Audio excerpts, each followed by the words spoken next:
Okay, so thank you everyone for coming tonight to our very special and first time book club with author Rachel Bitecofer. We're glad to have you here. And I want to, well, if you are coming on now, please remember to mute yourself. And then I want to remind everybody that our day at the Capitol is next Wednesday on February 26th. And we will be meeting with the Lieutenant Governor, Diane Primavera, as well as visiting with various of our legislators and a tour of the Capitol if you'd like. And then we'll have lunch at Maggiano's afterwards, where Phil Weiser will join us. And Lisa, so we're. can I interrupt you? Can you speak up just a little bit, please? Oh, yes. I don't know why this does this. Okay. Let me turn up my volume. Thank you. So anyway, next Wednesday, you need to register, but it's a free event for members. If you're not a member, you're welcome to become a member and join us. There aren't that many spots left, so please do so quickly. We'd love to have you. Let's see. Next month on March 19th is our next meeting time. That will be our final winter Zoom meeting. We are still putting together what that will be, but you'll know here probably in the next week or so when the invites and registration go out. Joe Nagoose is having a town hall this evening at 7:30.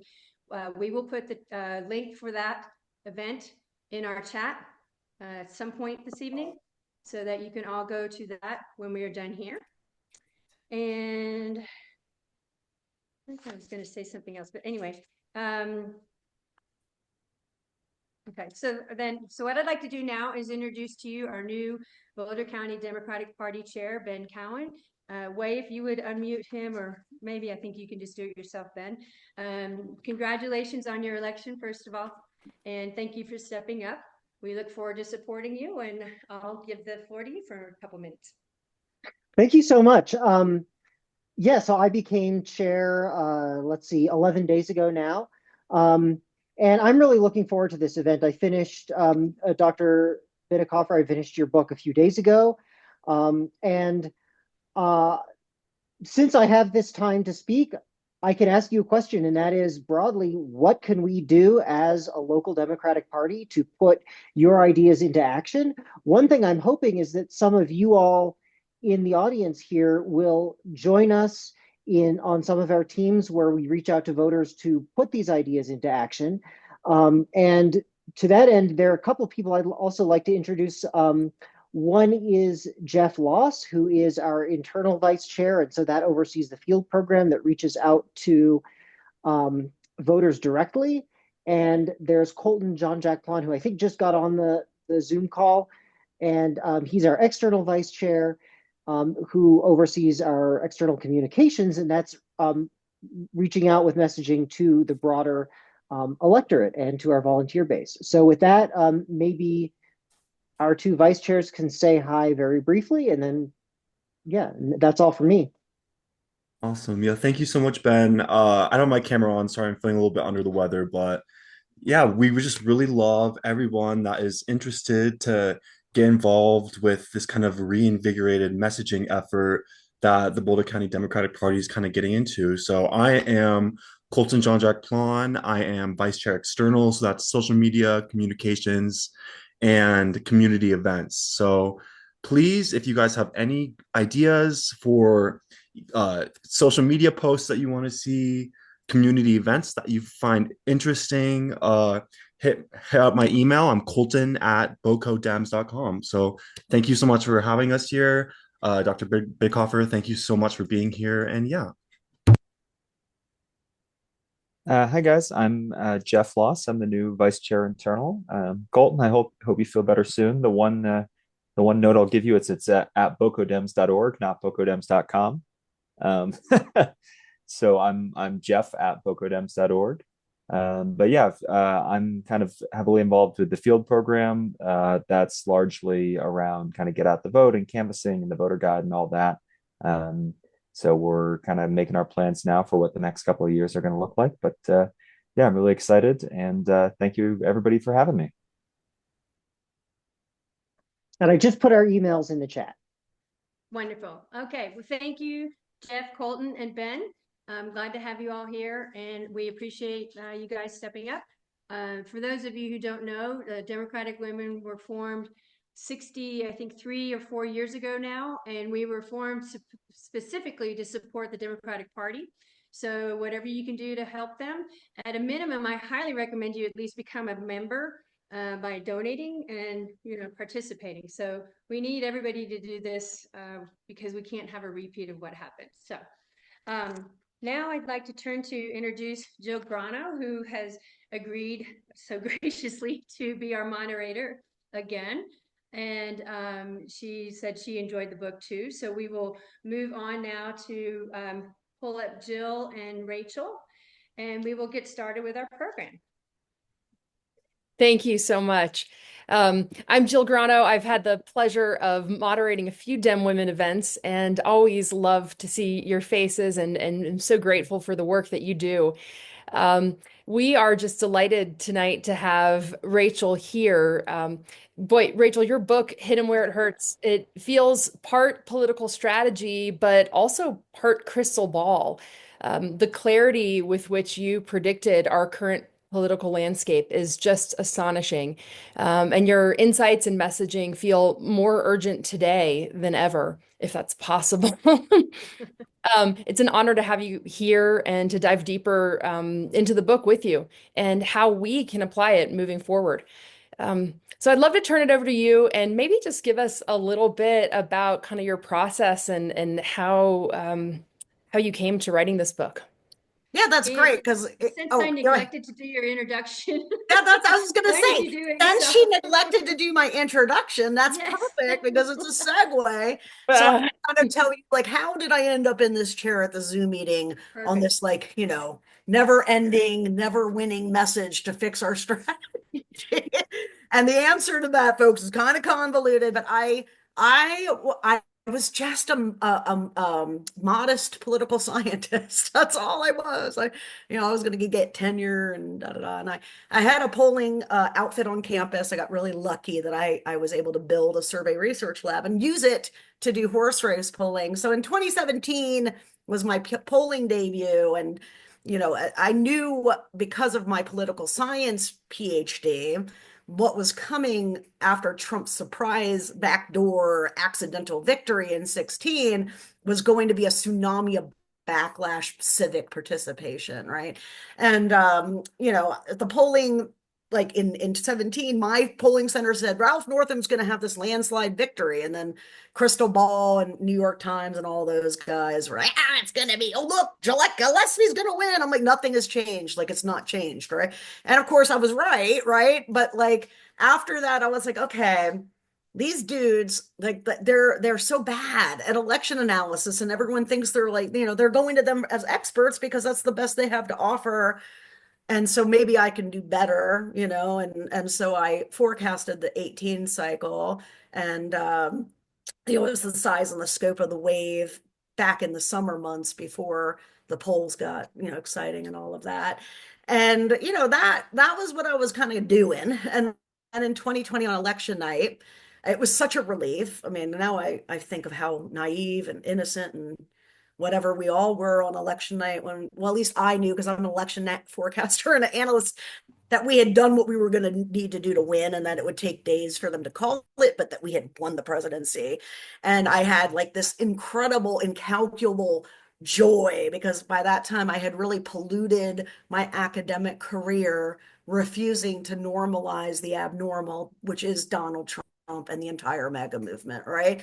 And I was so happy. And then like 10 minutes later, the first reports from the down ballot started to come in, and Democrats lost at the end of the day like 19 House seats why they elected Joe Biden, right?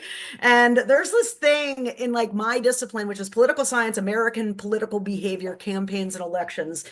There's this thing, and you might have even heard of it, and certainly have if you've read the book now, called the midterm effect, right? The midterm effect is a thing, and it's not something the media creates. The electorate is really jazzed when they're out of power and they get their new president, and they're like, fine, everything's great now. I don't know much about government, and I'm going to just 4 years from now, I'll pay attention again. That's how the bulk of the electorate is.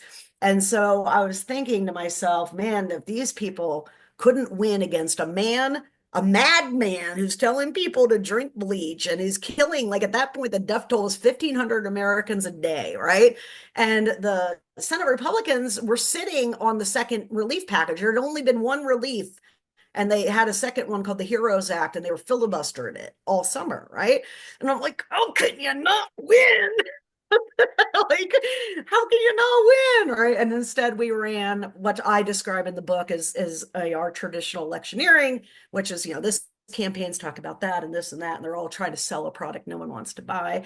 So long story short, like that's what really motivated me to retool my life to try to infiltrate the Democratic Party and get them to stop sucking so that we didn't all die in 2024, right? And I only had one asset really, which was my nerd fame from the forecasting stuff. And I had a direct contact with Jamie Harrison, who's the outgoing DNC chair. And I knew what I was doing was going to be very difficult because I'm trying to teach Democrats to do something that's inherently against their nature, right? It's like teaching a cat to walk on a leash. It can be done, but it's not easy to do. Right? And you got to get buy-in from the cat. You can't force a cat to walk on the leash. And that's really what this last year was for me. I had great hope because Ken Martin, who's the new DNC chair, is a big believer in this book, and he bought 3 copies of it for all the state party committees in 2024. And at the state party level, a lot of state parties are picking this stuff up, but what people don't understand about like how our orbit, our infrastructure is designed. The state parties don't run the campaigns, right? They run the state party and field and all of that, but they aren't like in control of the messaging for a Senate or a House race and have no control over that. So I wasn't able to infiltrate that swing map. And, Kamala Harris comes in for Biden, and, she was kind of humming. We had done something I thought would be impossible 2 years prior when I started to try, which was get people to hear the words Project 2025, right? And then we hit saturation with the grassroots pretty early. And with that saturation, as they started making a bunch of content on their own, the mainstream media really started to pick up on Project 2025. And Biden talking about it, then Harris comes in talking about it. It's like, oh my God, we're gonna do it, right? And it goes from like something no one's ever heard of to something, it was about 70% of the swing voters had heard the words Project 2025. They didn't know what it was, but they knew Project 2025, bad, and it's Donald Trump's. That's what all they needed to know if you read the book, right? And I thought, oh my God, we're gonna win. And instead, the Obama bros ran the campaign on joy. And the data is not, it's not a question of like, how do I feel Democrats lost the election? I'm a data scientist, right? So I let the data tell me what happened. So I go in and I look at the data, and a campaign, especially if you've read this book, it's going to be defined entirely along the lines of what they paid to put in advertising in front of voters, either through direct mail, digital ads, or television ads. Okay, maybe billboards, right? Everything else, is icing on a cake, but it's not the cake. The cake is that paid messaging, right? And so you can have her on the stump talking about it. You can have, freedom banners, which I felt like it was a major victory at the DNC.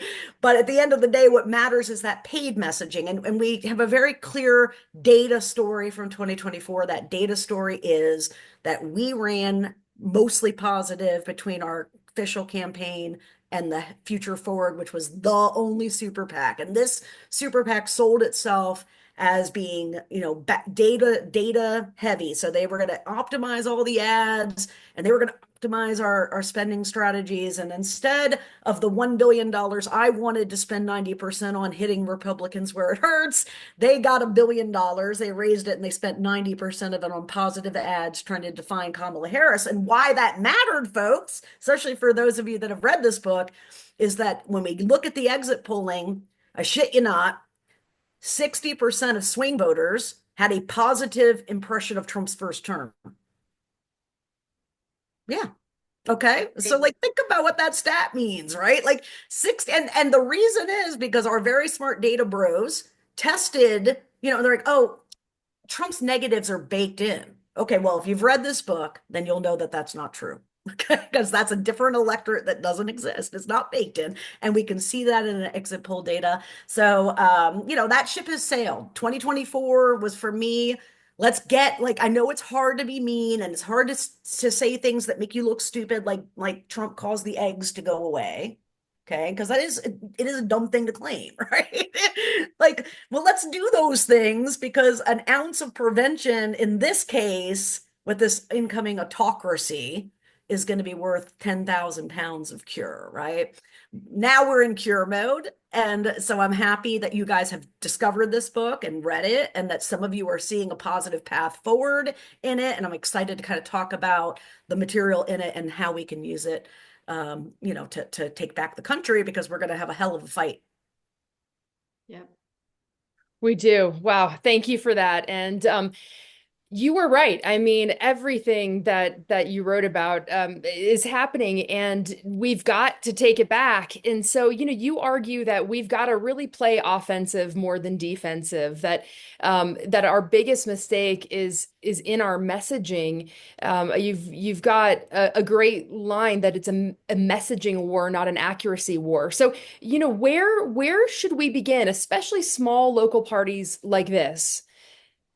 Yeah. So I'm going to assume some people were in the book club and didn't read the book for a second before I get into that. And I'm just going to give a broader synopsis of what you need to understand my work. And that is that the American electorate is neither informed nor engaged. Okay. The electorate that you see on MSNBC from the stump reporters out on the stump and the election coverage and Chuck Todd and Harry Inton and all that shit, that is an electorate that isn't real, because most Americans don't care about politics. Most Americans have zero interest in politics.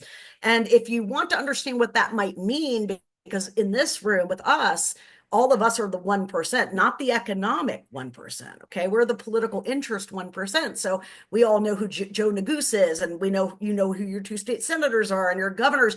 If you know those things, my job is to convince you that you are a freak. Okay, that you are not a typical person in any capacity. And therefore, the things and perspectives and thoughts that you have about what to do and how to do it might be fundamentally flawed, because ultimately, average people know nothing about it. Now, I can't always be right, but usually with a Democratic audience, I can guess. It's okay, think of something you don't know anything about. For me, opera, okay, because I don't know anything about opera. I remember there was one dude, Pavarotti or something like that, in the 80s that was super famous. I can't name another opera singer. Okay.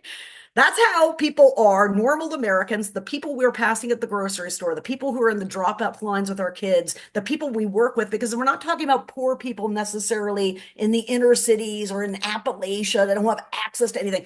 That's not what the data says. It says a lot of Americans have been cultured to believe they don't have to participate in government. And because it's boring and icky and only attractive to nerds like us, they're happy to have that exit ramp. They don't care. They don't want to know about it. They want to watch football and NASCAR or whatever. So if you think about something you're not into, like NASCAR, okay, for example, can you name a contemporaneous NASCAR driver?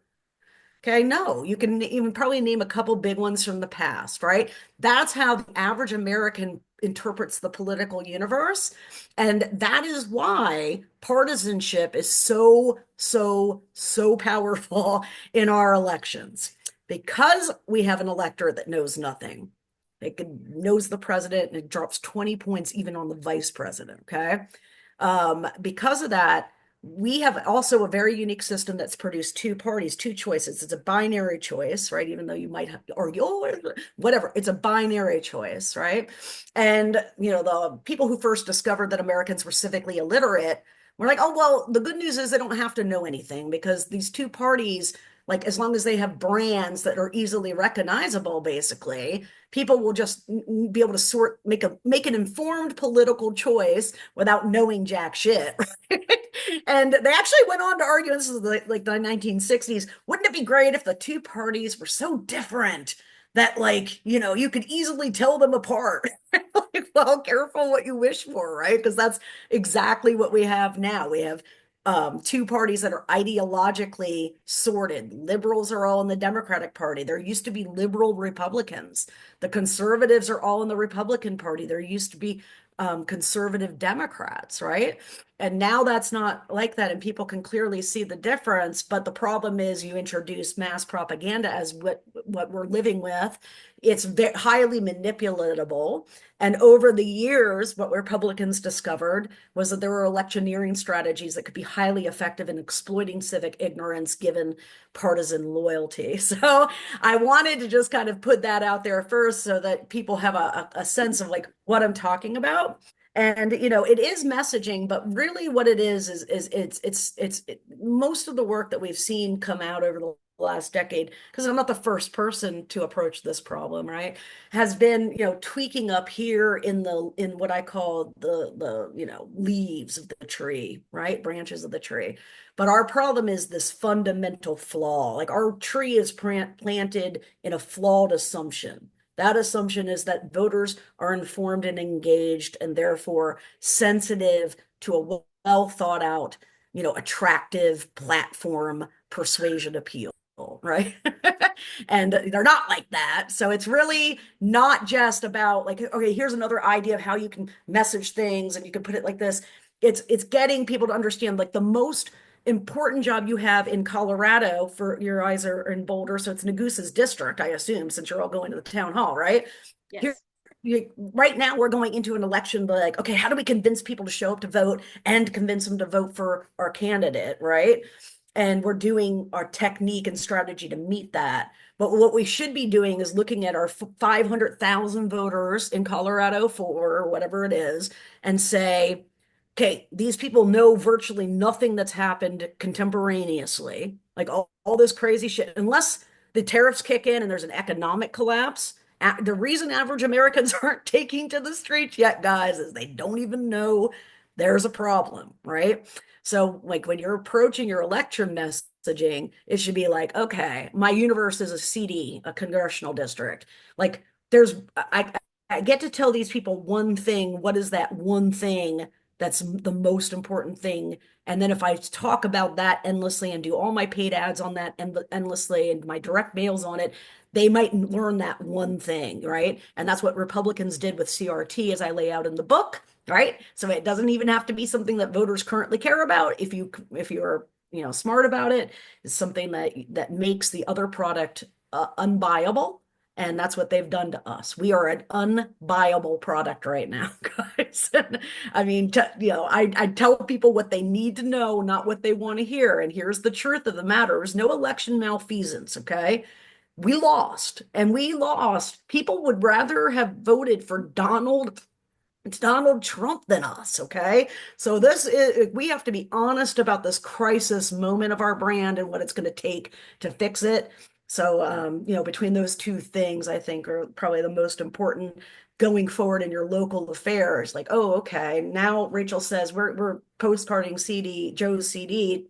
What is the one thing we want these people to know? And then it should be delivered in a way that provokes the action that you're going for, which is to show up to vote and voting against Republicans. You can do that with one message. Okay, that's what CRT did. It was a persuasion message and it was a mobilization message. It did both things with one message, because you got a tuned out electorate and it's going to cost you $10 million to tell it one thing. It damn well better be something that makes them not vote for the other guy. Yeah. Yeah, that's such a good point. With critical race theory, I mean, they completely defined that for us, and they defined this whole last election for us. Yes. I mean, can you name one Democrat in Congress whose core issue is allowing, trans individuals to participate in sports? I mean, I haven't met one, but that you would think that that's the main thing that we care about, right? Because they defined that for us. Yeah, I mean, and with that data from the campaign, so we know what Harris ran. We know that they spent money. Their messaging was 5 different topics, and the most expensive thing they spent on was taxation. Okay, it wasn't the threats to democracy. It wasn't Dobbs. It was taxation. Okay, so and it was 5 things. So she basically said nothing. Donald Trump, however, did 2 things. Okay, and you can see it in the exit poll data. He ran on taxpayer-funded sex changes for prisoners, which is, kind of what happens when you end up, and we ended up just fumbling into the Harris nomination. And, some far leftists might be like, oh, that's not true. But the truth of the matter is Kamala Harris was actually the most liberal person to ever run for president. Okay. She is so liberal that in her ideological distribution, she is actually more liberal than Bernie Sanders. Okay.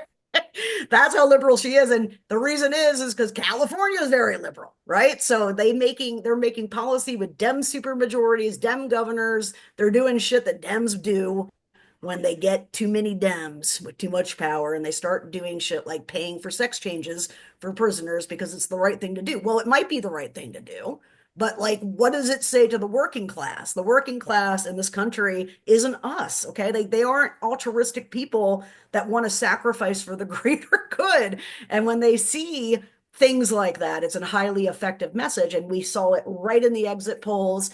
The 82% salience on that sex change for prisoners message.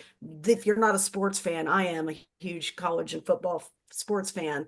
They ran that ad and another one with the tagline, she's with they, them, he's with you, all through the summer or fall of football season, and hammered it. And then the other thing, of course, was the migrants, right? The immigration crisis, which, on our side, you're not even allowed to admit is a crisis, which was kind of a problem, right? When you're trying to win over voters who see something as a crisis. And even if it is being exploited, and it was, that migrant flow total from Biden reopening the border was catastrophic politically for the party.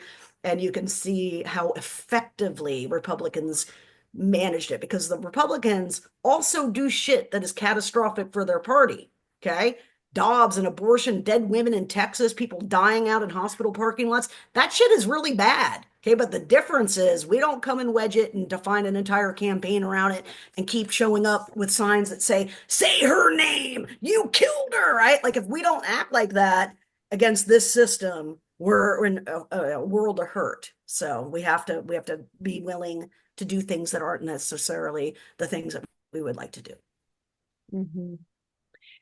There's a point in the book where you discuss how Democrats tend to have this nuanced messaging, and I think we try to educate the public.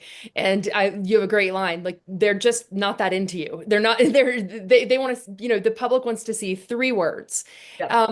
And so, what do you have an idea of what those words should be moving forward? How we can reclaim our message and what that winning message is? Trump stole your money. Trump stole your fucking money. Okay. Like, he's doing it right now all day, every day. He's about to eviscerate every rural community in this country.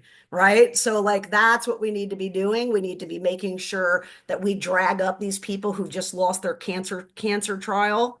Okay. And we pop them in an ad and we show this person's going to die because Elon and his data bros and Trump froze the federal budget without thought, right? Like that's they have given us a perfect thing, because they're going to do terrible things to the budget. They're going to probably end Medicaid expansion, okay? And the Democrats have no legislative power to stop any of this, folks, because in 2020, you might remember from such episodes as Joe Biden trying to pass some shit, there is this word that you kept hearing called reconciliation.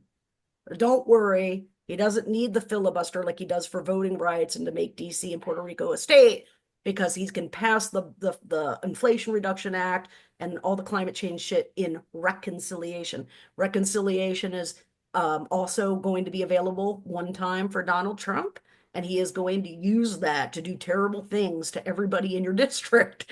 They won't know who did it, and they won't even necessarily know it happened unless we make a big fuss about it the way they did about Joe Biden's age and dementia, fake dementia. And they spent years on that, just with like the CRT.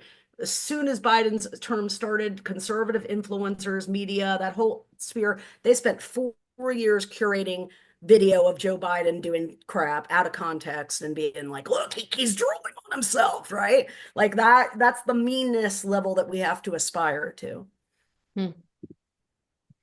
Yeah, that's interesting. Oh, sorry about that.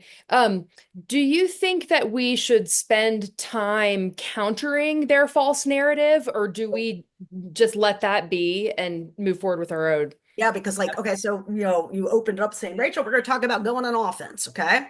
Mhm. You are inherently not on offense when you are correcting them. You are on defense. That's the point of you being on defense. So what did we do in CRT? Well, it's not real. It's a legal theory. It's not even being taught in schools. Look, they're going to ban Tony Robinson's book, da da da da da. Spent the whole month of September and October doing what? Talking about CRT. That's what they wanted us to talk about. They didn't want us to talk about dead kids in schools or something else that we could have wedged in Virginia that cycle. They wanted us to talk about CRT and explain all the multitude ways in which actually it doesn't exist. And even if it did, wouldn't it be great? And da, da, da. I mean, I watched so many things on MSNBC about CRT. So instead of doing that, yes, here's the thing. In 2024, I used to say to the rooms, and it could be 10 people or 500, I'd say, what's the one issue Republicans don't want to talk about right now? And the whole room would say, well, it's abortion. I'm like, yes, exactly. Because they know if we were to wedge that properly, it would eviscerate them. Right? But we didn't even run on it, like, because it was in 2022. I'm like, oh, dude, but the effects are in 2024. Like, oh my God, we didn't even touch that issue. So there's so much on offense that we haven't done. There, the offensive posture puts them on defense, and we've already seen this play out multiple times. Project 2025 is a great example of that. What did Donald Trump do? He's like, I don't know this guy. Right. And like, our media is a bunch of suckers. So like, yeah, Trump says it's not his. And you can see that in interactions with MAGA all the time, all through the cycle. Well, it's not Trump's. That's not Trump's plan, right? Like, yeah, we gotta work with the tools we have. Trump really just completely redefined political dialogue. I mean, do you remember that first debate that he was in? It's like, the moderators going around asking everybody what their core issues is. The Republican primary. People are like, oh, whatever it is, prayer in schools. And Trump's like, Ted Cruz's wife is a dog. Yes. I mean, how do you even begin I see this debate starting in the chat, like we have to do whatever it takes. Oh, but we can't lie, No, you don't have to lie. We're so Here's the uncomfortable thing. with this. Okay, like go back in time to the beginning of my talk, right? And I just told you, like the people you're walking by in the grocery store don't know any of the terrible things that they're doing. They don't know any of them. So pick the worst thing that you think is most resonant and inform them of it. Like, don't have to lie. They have to lie because we're good people and get into government to do good things. And although we have bad apples, Eric Adams and Menendez or whatever, right? At least half the party is willing to say those people should resign. I wish the whole party would say that because, I like to have clear moral authority, especially in crime and corruption right now. But,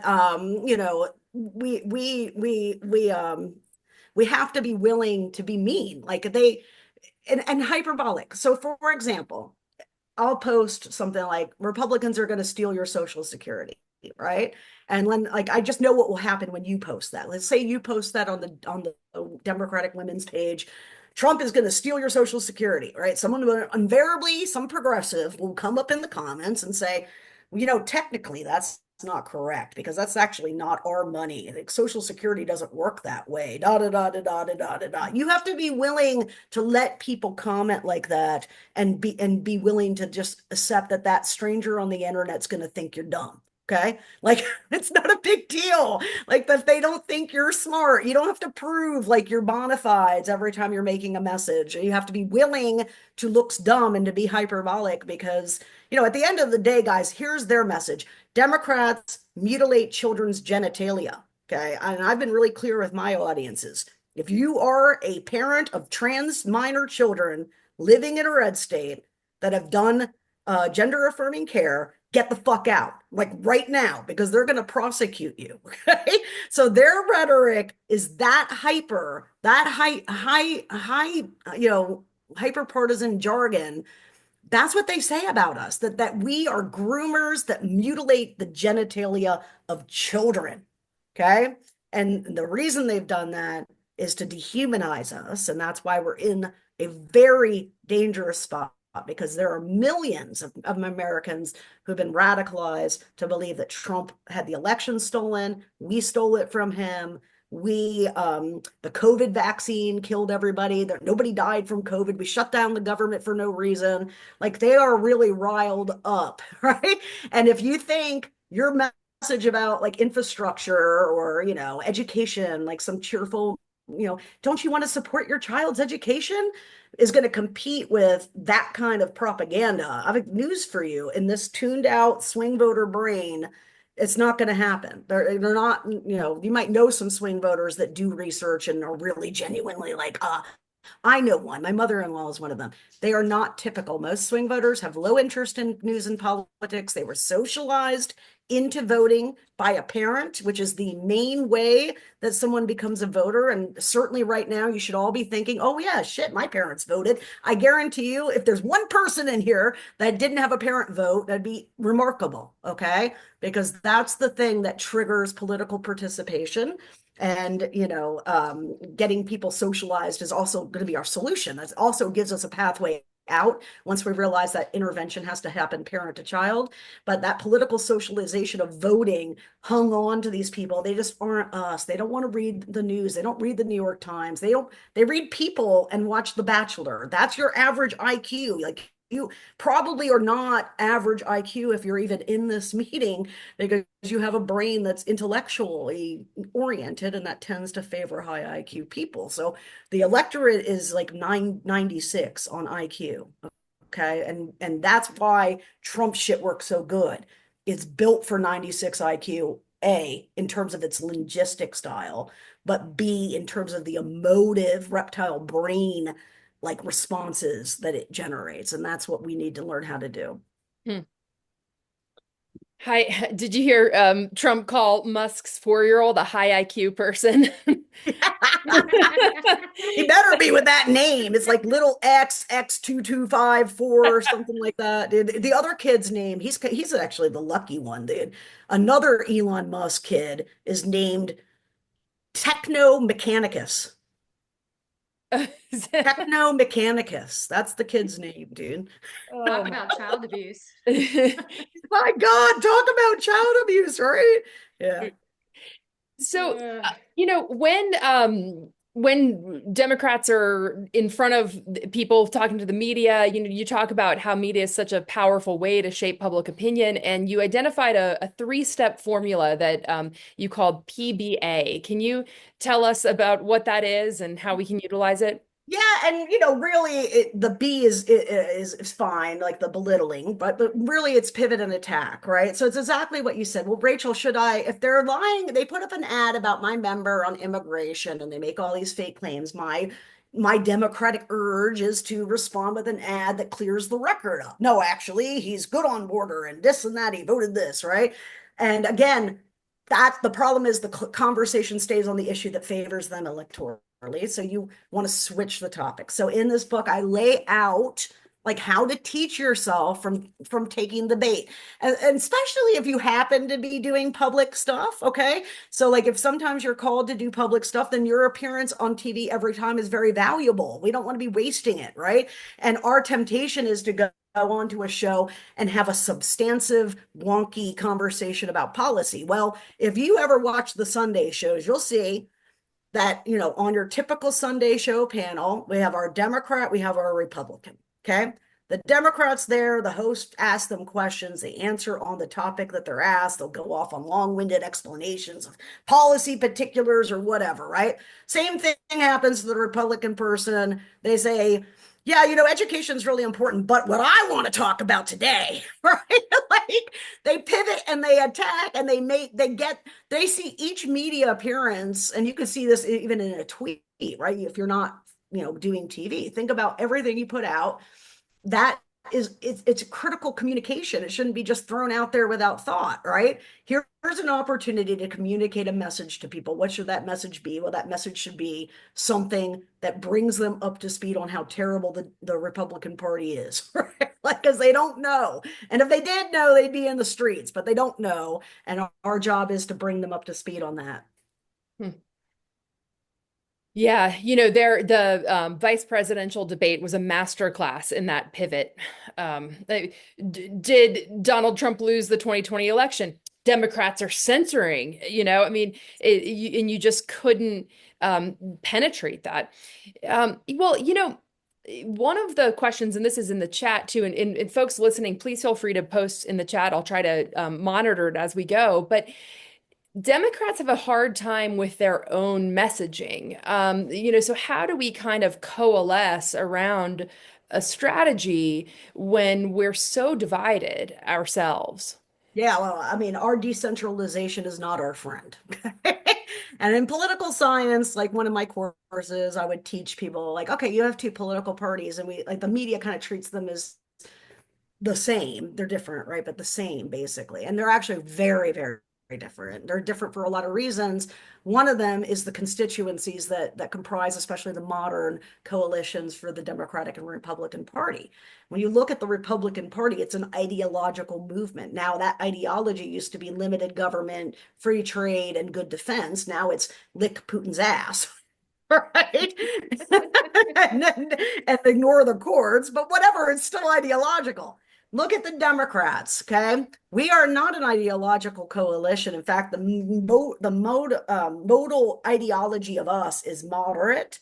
The modal ideology, the most common response on the Republican side, is conservative, okay? And what we are, yep, me too. And what we are is a coalition of interest groups, women's rights, climate change, indigenous rights, union shit, whatever it is, right? We all have like all these different groups, and all these different groups have all their different messages on their different groups. Right?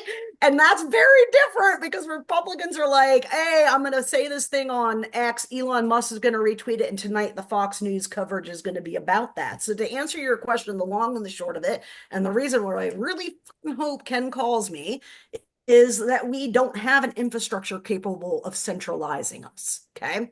And that's what my homework is right now. Can I convince the party to let me in enough to build an infrastructure where we have a hierarchy that controls the strategy and the messaging for these various agencies in the party? I lay out in the party the DNC, the DSCC, the DCCC, and the DGA, all decentralized, okay?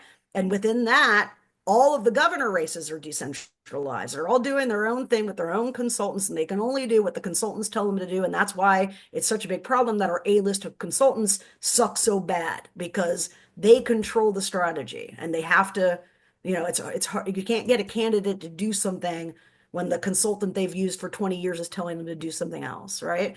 So, that infiltration part is really important.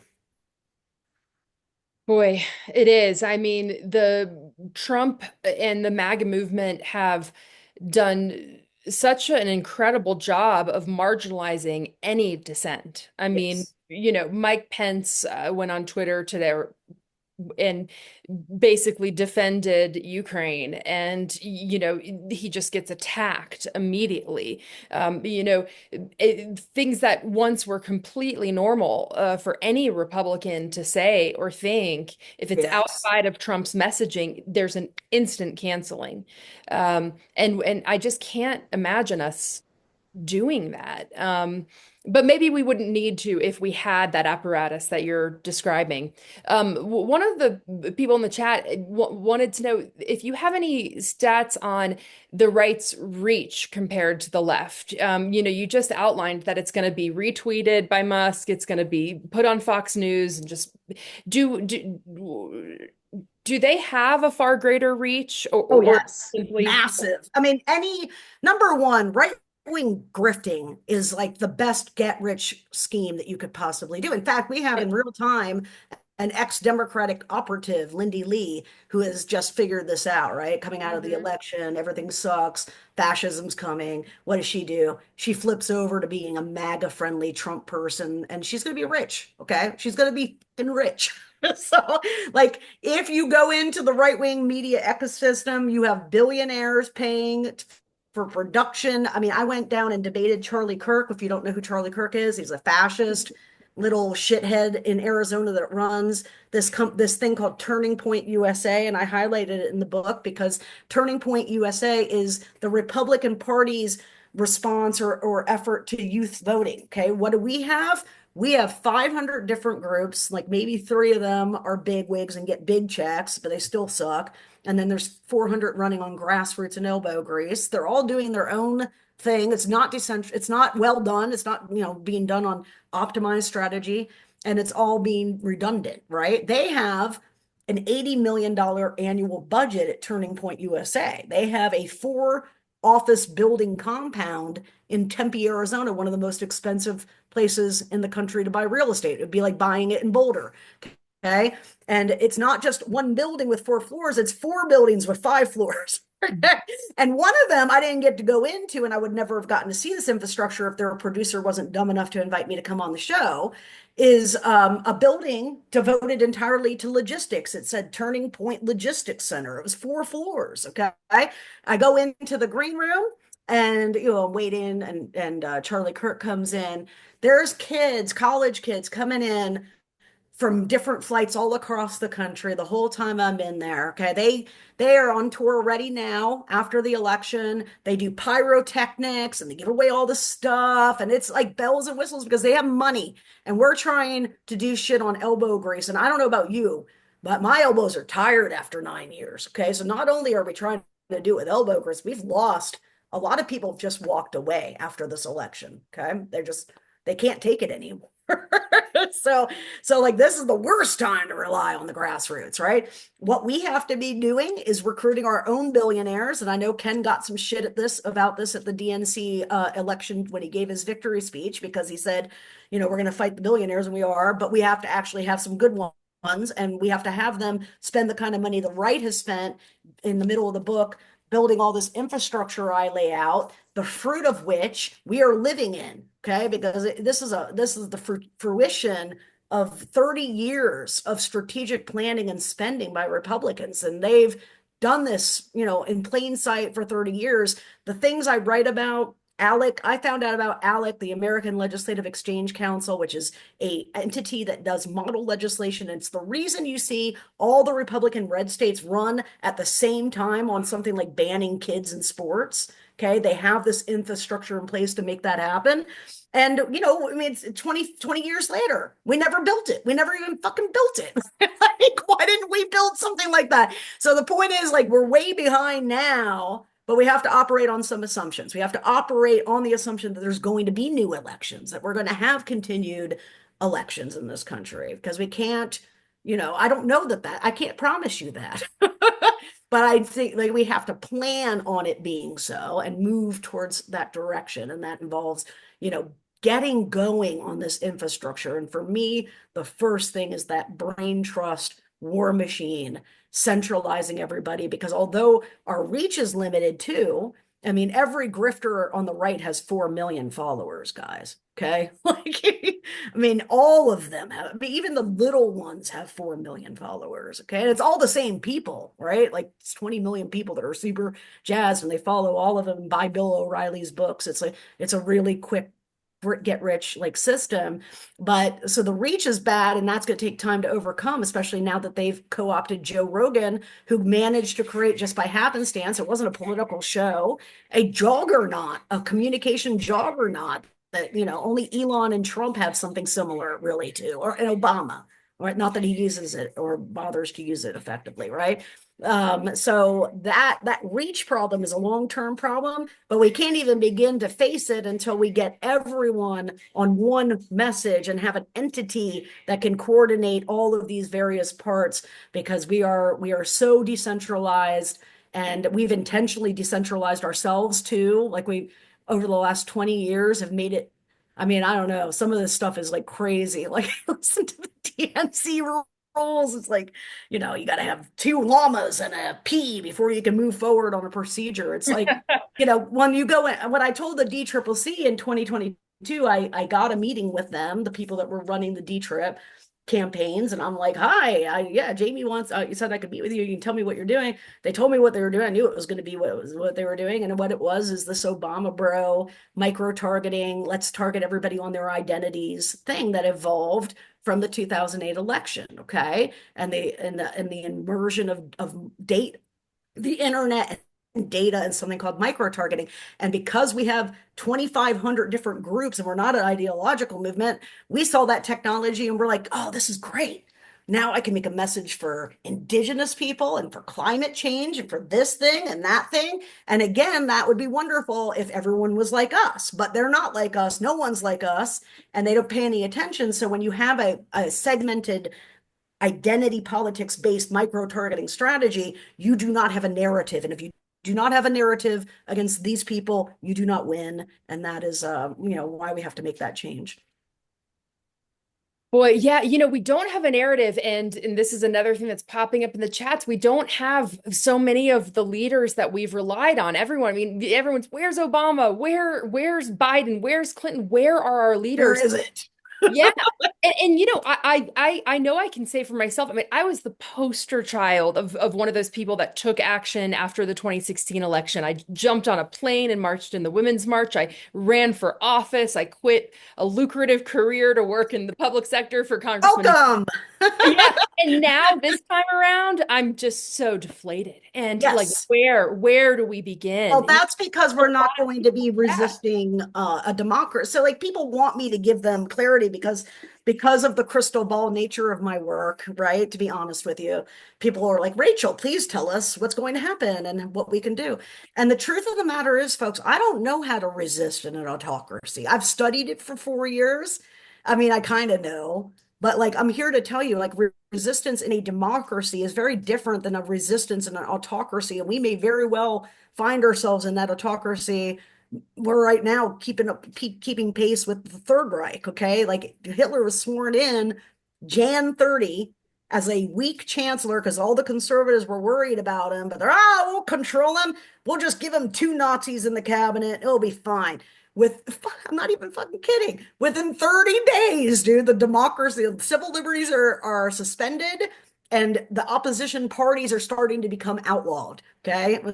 In just 30 days by the end of February. And by the middle of March, Dachau opens, which, not for us, for most Americans, and for me before I started my independent study, the Third Reich and the Nazi tail is really focused on the tail end of that experience, the World War II years, and then the Holocaust against the Jews, which is rightly how we should think about that because it is the most egregious crime that the Nazis committed, and it's a crime that has no parallel in history. But the Jews were not actually the first victims of the Nazi regime.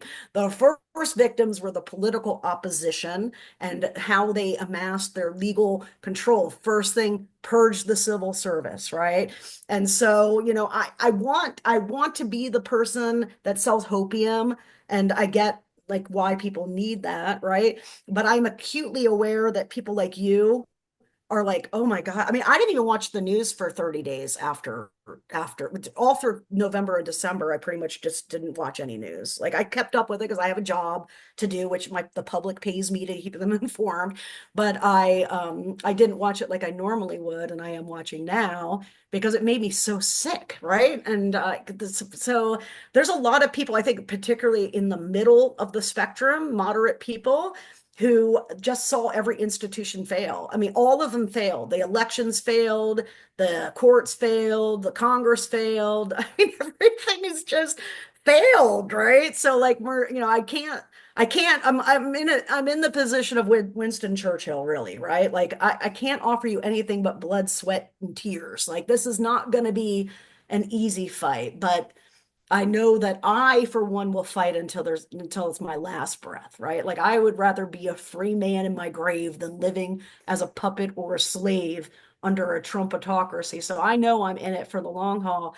The question is, can we get some of these people who are checking out back in? And the sad thing about that is that we have to basically root for economic catastrophe because that's the only thing that people might notice because they don't watch any news. Well, and one of the genius things that the MAGA movement in particular has done is to delegitimize the news, Oh, yes. And so that's another thing that feels so challenging today is we can counter even if we are kind of playing dirty and doing quick talking points, and it's like well, that's fake news, you know. Oh, yes. And so how can we reclaim the media and truth? Good question. I had Stephen Hassan, he's a cult expert. He was a Moonie for the older folks in this chat. He was a Moonie in the 80s and wrote and has devoted his whole career to explaining like how smart people end up in a cult because he's not a dummy, right? And so like, it was a great episode. It's on the cycle on Substack. You can check it out. But at the end of it, I'm like, he wrote a book to teach you how to deal with your mom. Okay. Like, how can you maybe get your mom out of the MAGA cult? So the answer is it's going to have to be family and personal friendships that do that. And so I said to him, I'm like, well, that's great. How do you do like 80 million people all at once? Didn't have an answer, right? I don't have an answer, right? All I know is like if we look at the goal and we set like we're constantly looking at where we want to be, we'll never start because it will always seem overwhelming. And I'm a big person, I'm a big fan of like not doing that. I'll say like, okay, we have this goal, which is parity in communications with these guys. And although we can't achieve it now and out the gate, can we start making small steps and putting this infrastructure in place and build piece by piece? Because for one thing's for sure, we will not win if we don't start, right? So we have to, I think you have to keep like your goals reasonable so that you're encouraged to do it and see that incremental benefit. Mm. So, I think that we can probably, most of us, all of us can concede that we lost the messaging war. We have, lost this kind of battle over the media and truth. But there's this other thing happening, which is that there is a global rise of far right extremism, and not every other country where this is happening is doing as poorly as the Democrats are at messaging and communication, and so how much do you think that's playing into what's happening today? Well, it's all connected because Bannon and Roger Stone have traveled the globe to like help these people develop their fascist parties, right? But I think it's a good segue to give you guys some tough love, okay? Because this isn't going to make me popular, okay? Another data point that comes out of the election cycle is a time series graph from the 1980s on to now. And what it was showing was a few different things. What are voters, say Republican or Democrat, when they think of who stands for marginalized groups, and the other one represents the working class, okay? And so if you can just kind of imagine, here's our time series, 1980 all the way up to 2025. Here's the Democratic brand stands for the working class. It's like 60%, okay? And it just starts to tick down, down, down through the 80s. Now, those of you who are old enough might remember the 80s, okay? The 80s, right? Voodoo economics, Reaganomics, all that utterly destroys the middle class and over the working class and union busting. I mean, they're not being friendly to workers, right? We get to 2010, we're still going down, down, down, down. Get to 2010, what did the Democrats do? They deliver the most meaningful policy achievement for working class Americans in this country since the New Deal, basically. And that was Obamacare's Medicaid expansion, because before that, couldn't get Medicaid if you worked, okay? You only had to be dirt poor or pregnant to get it. That brought in all the people who are making $20,000 a year, fast food workers or whatever, and gave them insurance. But guess what happens? 10 more years, we keep dropping down, down, down, down, down. I get to 2025, and our brand is completely collapsed. They own the brand of being for the working class. And at the same time, folks, okay, back to the time series, we have our line going down. I want you to understand there's another line that's going up. And that line stands for marginalized groups, okay? And that's us, and we're going up, up, up, up, up. And so by the time our working class bona fides are down here, up here, voters are very apt to describe our brand as stands for marginalized groups. That's what our main brand is. Now, you might be thinking that's a great brand to have. I agree, okay? I'm a liberal. I love everybody, love puppies or whatever it is. Like, how great would it be like for Coke, right? Like, or Pepsi or Nissan to have the brand stands for the marginalized, right?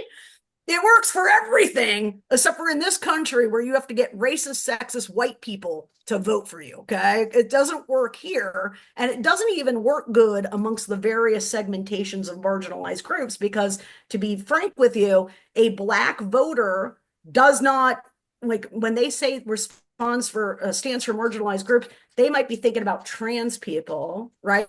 And they aren't big on trans things. That's a very, in terms of culture, the most progressive liberal element of contemporaneous culture is trans people. Okay.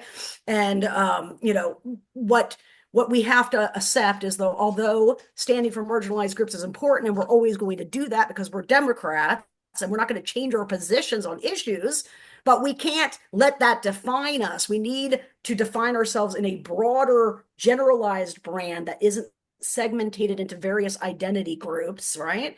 And you know, our need to do that isn't just here, it's happening across the world, and it's happening as a backlash really to immigration.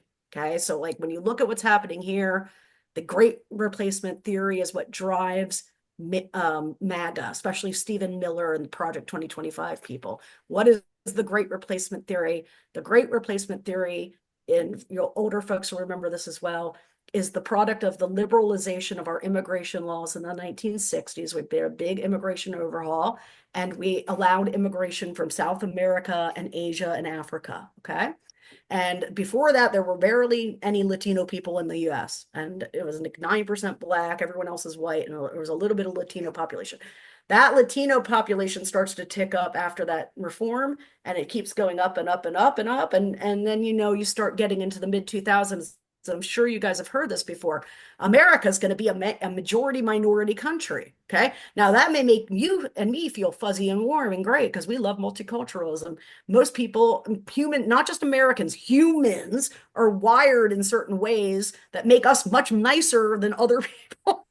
Most people are not nice. Most people are tribal, and there's inherent prejudices, bigotry, and racism in all humans. So Black people might have it for white people will have it for Black people, whatever, right? It's a human trait.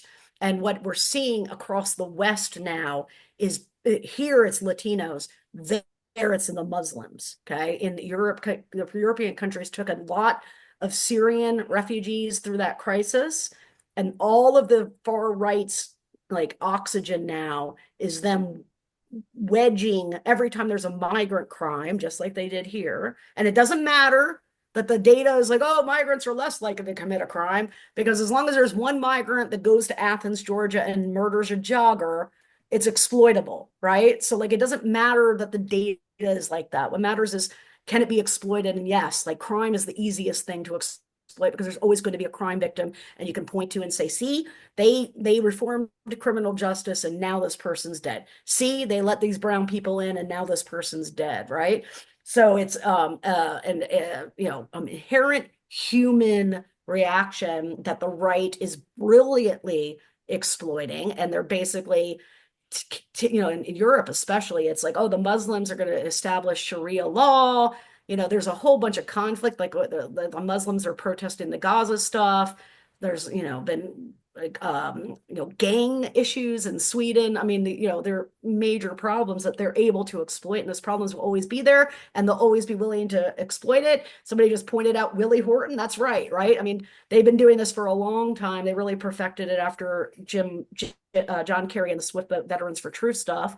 But like, ultimately, you know, whenever you fix something, you can take blame for it. We fixed healthcare, and what has happened ever since 2010? We've gotten nothing but shit for it. Okay, like nothing but shit for it. So you don't get rewarded for fixing things, because once you intervene on something, then you can take all the blame. That presents for us the opportunity, right? Because now it's Trump.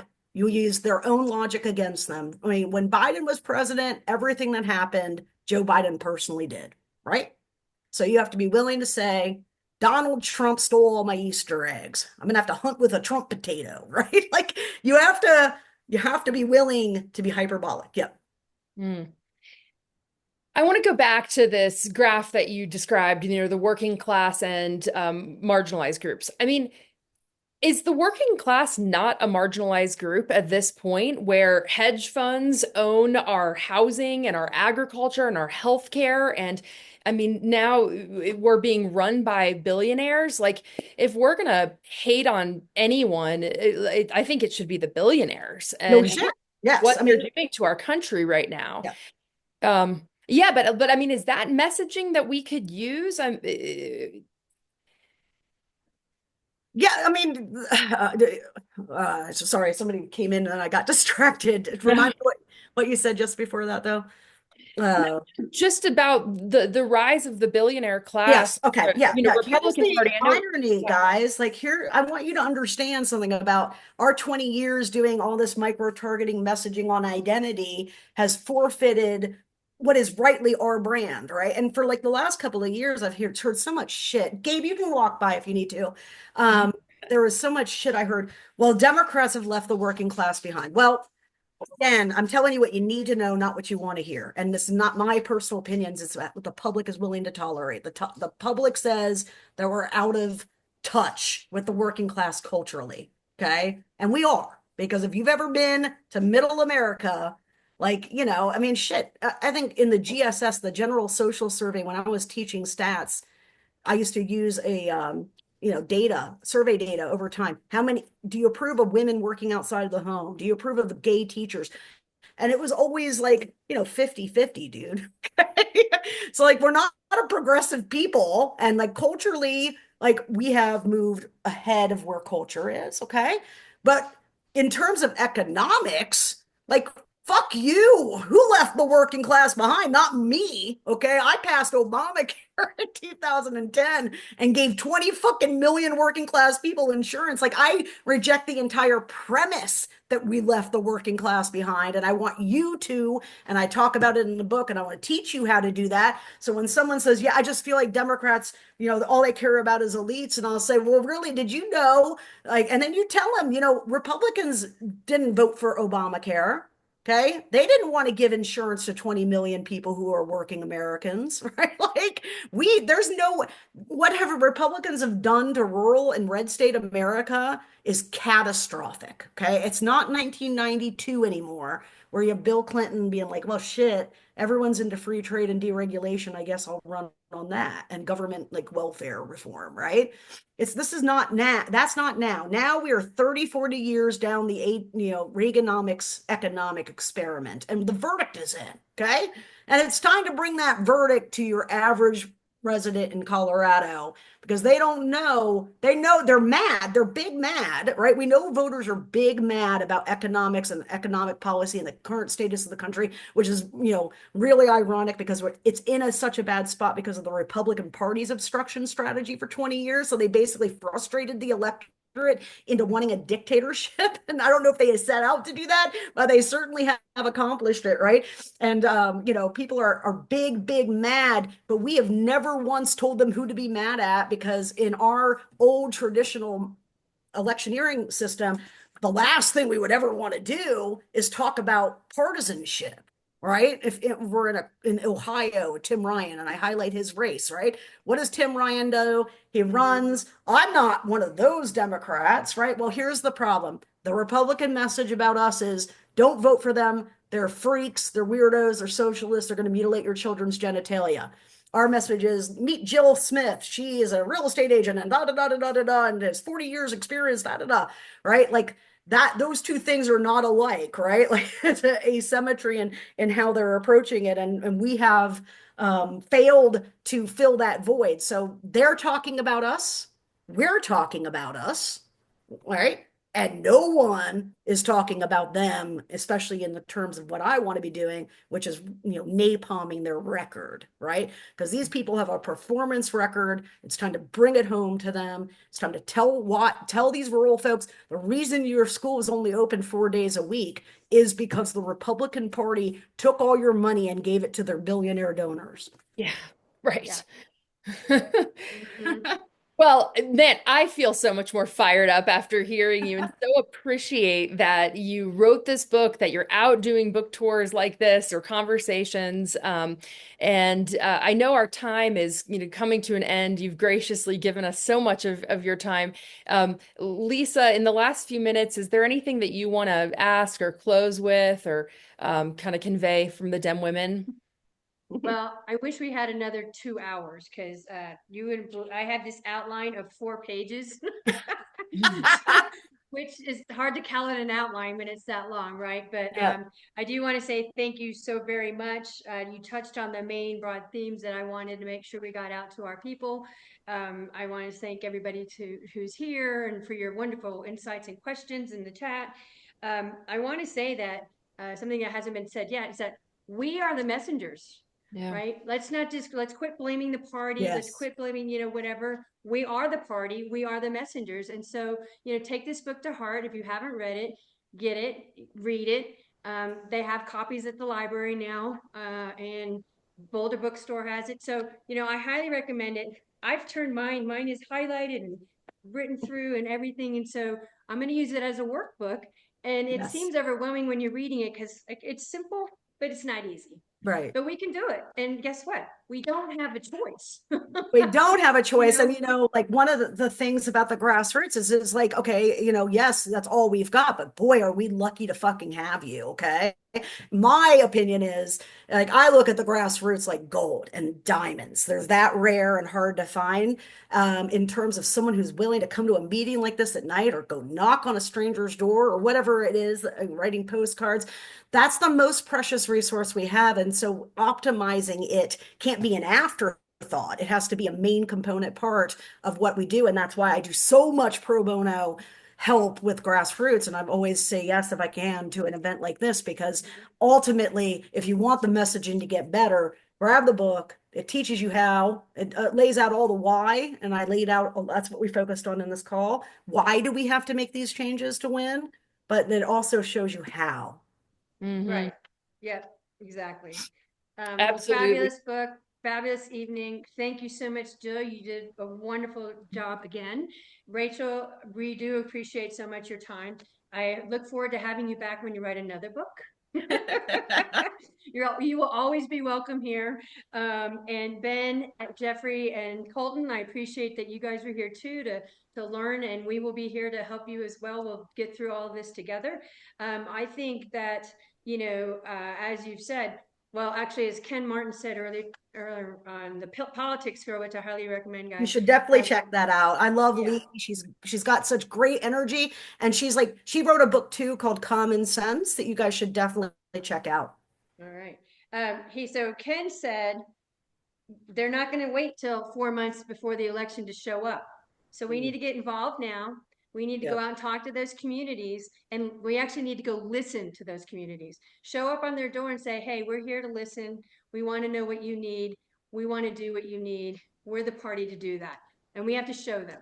So, yeah, and we can't pretend like, the one thing too, I just want to close with is like, we're supposed to be the reality party, right? The data and reality party. So like, people have concerns about immigration. Okay. It's a real concern. Maybe you don't have it and I don't have it. But if you think about somebody who works at like the oil change facility, 40 hours a week and doesn't have education, doesn't have all this college info that we have, like the optics of, having migrants in hotel rooms with food stamp cards, like it's bad, right? So you have to be able to at least acknowledge that they have legitimate grievances, because yes, a lot of it is exploited, but there is a legitimate complaint that, these working class people are expressing to us through their vote. So. Right. Well, thank you, everyone. Rachel, is it okay for us to post your video on our website or this recording? Yeah, sure. That's fine. Okay. Thank you. Yeah. So we'll be able to refer back to it to learn again when we need to. If you need to be repepped, you can just come back in, right? Exactly. Well, thank you again, everyone. Have a great evening. Thank you, Jill. Thanks, guys. Thanks for highlighting the work. Thank you so much, guys. Yep. All right. Bye-bye. We'll see you next month. You. Thanks, everybody. Thank you. Okay, so it really ends at 7. Oh.